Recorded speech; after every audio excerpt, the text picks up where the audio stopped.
Hello guys, welcome back to NFT Inspo. For today's video, we are going to show you how to transfer Wix websites to client. So if you're interested, let's start our tutorial.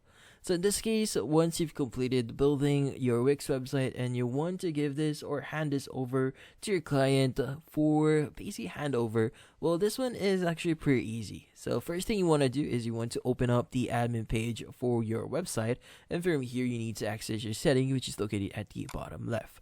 Now from here, what we need to do is we need to look for the option that says roles and permissions. So let's go ahead and click on it.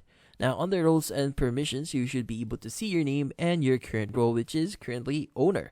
Now, if you want to change this, just click on the option that says change owner.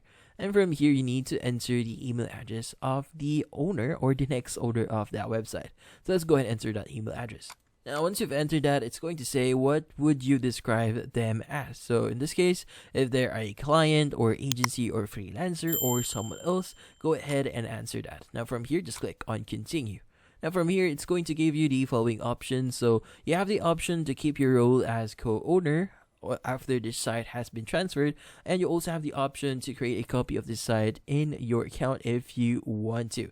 Now in this case, if you want to do that, go ahead and just hit on continue, and from here it's going to give you the information about the site you are transferring. Like for example, if you enable the option for co-ownership, it's going to show you here. Now once you've done that, go ahead and click on transfer ownership, and from there it's going to basically send an email to the owner or the next owner of that specific website.